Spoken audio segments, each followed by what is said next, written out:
Unsolved. Zodiac Killer Case. Dr. Nancy Drew. My analysis of the Zodiac Killer. I'm Dr. Nancy Drew, and today I'm going to provide my analysis of the Zodiac Killer murders. Just a reminder that I'm not diagnosing anyone in this video, only speculating about what could be happening in a case similar to this. And most importantly, I don't want to be sued.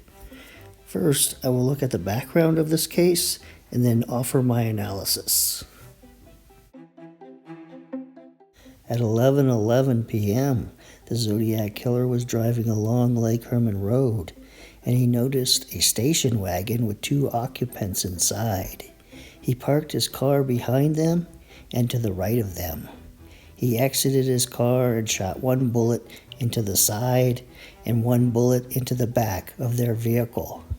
He approached the passenger side of the station wagon. The girl exited the vehicle and the boy. Then the Zodiac shot the boy in the back of the head and shot the girl multiple times. The Zodiac entered his car and drove away. At about 11:50 p.m., the Zodiac was driving along Columbus Parkway, and he noticed a vehicle with 2 occupants in the public park. He drove into the parking lot and parked behind them and approached the passenger side of their vehicle with a flashlight. He fired multiple rounds into their vehicle. He returned to his car. Then the Zodiac returned to their car. The passenger now was lying on the ground outside the car, and the Zodiac shot both of them several times more. Then he entered his car and drove away. At 12:40 a.m., the Zodiac approached a pay telephone and dialed the operator and asked for the police. He told the police officer, "I want to report a double murder. If you go 1 mile east on Columbus Parkway to the public park, you will find kids in a brown car." Several days later, the Zodiac wrote 3 similar letters and created a 3-part cipher. 1 letter and the first part of the cipher was addressed to the Vallejo newspaper. 2 similar letters and the second part and third part of the cipher were addressed to the 2 San Francisco newspapers. 4 weeks after the murder, the Zodiac mailed the 3 letters from a mailbox in San Francisco. Then the Zodiac had heard that the Vallejo police chief did not think it was he who killed those kids, and requested a letter with more facts to prove it. The Zodiac wrote a letter in reply and mailed it to the Vallejo newspaper. The cipher was decoded, and it read, "I like killing people because it is so much fun. It is more fun than killing wild game in the forest, because man is the most dangerous animal of all to kill." The Zodiac Killer was driving along Lake Berryessa and noticed a white car parked on the side of the road. He parked behind it. He walked about a quarter mile to the lakeside.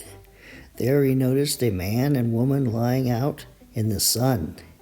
He stepped behind a tree and he put on his hood and approached them. He told them his story about being a prison escapee, and after the couple was tied up, he stabbed them multiple times.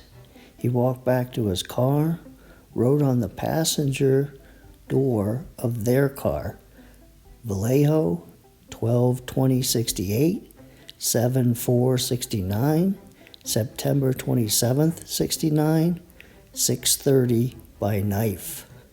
Then he drove to Napa. He approached a telephone booth. He said, "I want to report a murder. No, a double murder. They are 2 miles north of park headquarters. They were in a white Volkswagen Carmagia. I'm the one that did it." The Zodiac killer hailed a taxi near Powell and Geary Avenue in San Francisco. He told the driver to go to Washington Street and Maple. Once there, he told the driver to pull up 1 block further. The Zodiac shot the driver in the back of the head. Then he cut off a piece of the cabbie's shirt. Then he left the scene, and he walked to his car somewhere near Jackson Street and Maple, possibly near the public park in the Presidio.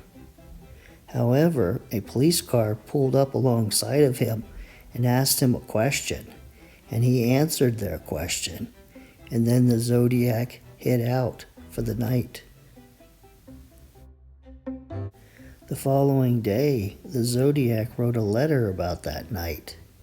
Then he mailed it, along with a bloody piece of the taxi driver's shirt, to the San Francisco Chronicle.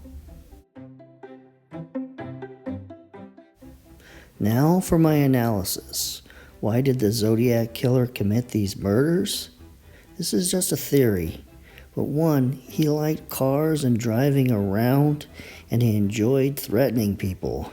He had little conscience about killing. Some people believe that he had a hatred of women and couples, but that's not really apparent in his letters. He threatened anyone out on the streets, including wiping out a school bus, picking off the kiddies as they come bouncing out. He seemed more interested in instilling fear in the entire population than just attacking women. And also, needling the police and rubbing their noses in it seemed to be his top pleasure. 2. The crime seemed to get more elaborate as time went along. He was enjoying it. First, he shot and killed high schoolers David and Betty. The second crime, he attacked Darlene and Mike closer to the town. And you can see that he reported the attack on a public payphone and created the ciphers and letters and mailed them to the newspapers. Then the third crime, he created the costume and the storyline about being a prison escapee. He tied them up and stabbed them to death. And by the time of the fourth crime, he seemed like he just wanted to murder anyone, so he could write the newspapers and involve the police and get the newspaper headlines. He just wanted to be a terrorist. I believe the reason that he quit committing the murders was because he was afraid of getting caught. The San Francisco crime really scared him when he was hiding out in the park. And I'm skeptical that he was collecting slaves for the afterlife. I think that was just another story that he was telling.